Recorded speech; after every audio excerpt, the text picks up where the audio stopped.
Okay, let's dive into this. Welcome to The Explainer. Today we are going to do something, well, honestly, pretty fascinating.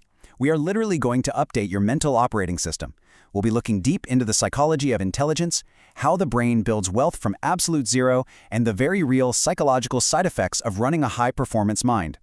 Think of this as the ultimate software patch for your brain, but the whole thing is grounded entirely in hard psychological science. For decades, the standard code programmed into society was pretty clear. Your IQ is fixed. Is your intelligence permanently locked in at birth? A lot of people still operate under this assumption, thinking that once school ends, your intelligence just kind of stays the exact same forever. But modern psychology strongly disagrees with this outdated myth. You are absolutely not stuck with the hardware you were born with. No way. The hard science really comes down to one big word: neuroplasticity. Clinical research actually shows that your measurable IQ increases when you train how your brain thinks, not just what it knows. When you commit to learning one seriously hard skill, like a new language, coding, or finally learning to play music, your brain is literally forced to build brand new neural connections. You are physically changing the structure of your brain through focused struggle and effort.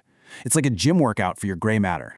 Think about what happens when you react instantly to a text message or a stressful situation. Your brain is just stuck in low-level survival mode. But high-level thinking, that requires a deliberate pause. Okay, pause for a second. Psychology calls this cognitive control. That tiny little gap of silence allows the reasoning part of your brain to override your instant emotional impulses. When you pause, you literally shift out of chaos and right into highly intelligent logic. Moving right along to Section 1, Installing the Upgrades. We're looking at the specific habits that actually rewire your brain. These daily habits basically cluster together to completely transform how you process the world. Under impulse control, a habit like simply delaying pleasure actively strengthens your executive function. That's the exact same brain system you use for high-level planning.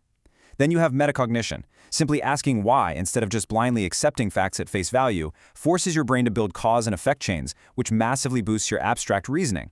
And deep processing? That means literally putting down the phone and spending time alone in silence, forcing your brain into a state where true reflection and creative insight actually happen.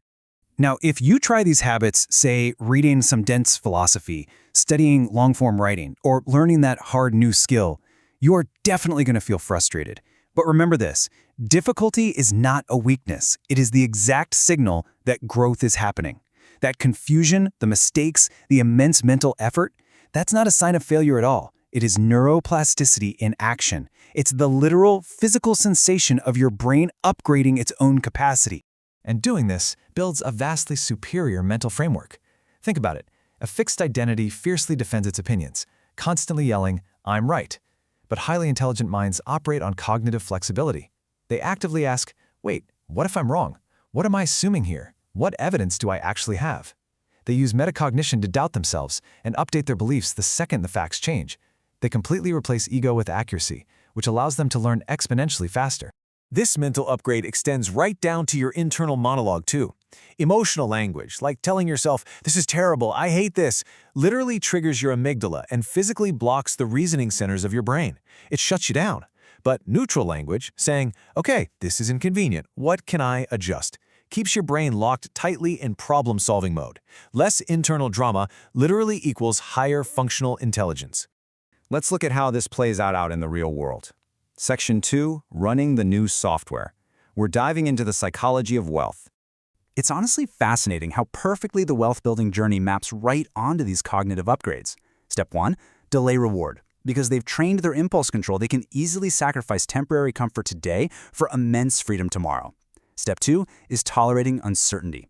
The average brain really craves safety and predictability, but wealth builders take calculated risks long before certainty ever exists. And step 3, they focus relentlessly on building valuable skills rather than just buying expensive things to fake status. But here is probably the most profound psychological shift. The poverty identity tells you people like me never succeed. It keeps you mentally trapped. But people who escape poverty from zero adopt an upgraded identity. They mentally drop their old, limited self-image way before their physical circumstances actually change. Why? Well, because psychology proves that behavior always follows identity. You have to literally become the successful person in your own mind before your environment can ever catch up. Tying this right back to cognitive control, it's all about being emotionally non-reactive. Now, this doesn't mean wealthy or highly intelligent people are robots who feel nothing. Not at all. They still absolutely feel fear, frustration, and devastating rejection. But the crucial point is they refuse to let those temporary emotions constantly interrupt their long-term goals. They observe the emotion, process it neutrally, and just stay the course while everyone else quits. But this upgraded brain comes with some friction. Section 3. High CPU usage. Let's talk about the side effects of a sharp mind. High intelligence often looks like quiet, confusing, misunderstood struggle. Society loves to tell us that being smart means life is a total breeze, that you're always the most confident person in the room with all the perfect answers. But psychology tells us the exact opposite.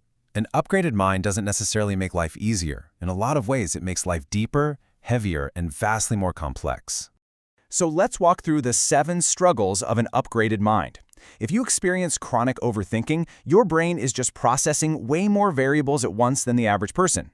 Actually, fun fact for you, a thinking brain burns roughly 20% of your daily calories. So overthinking is literally a physical workout.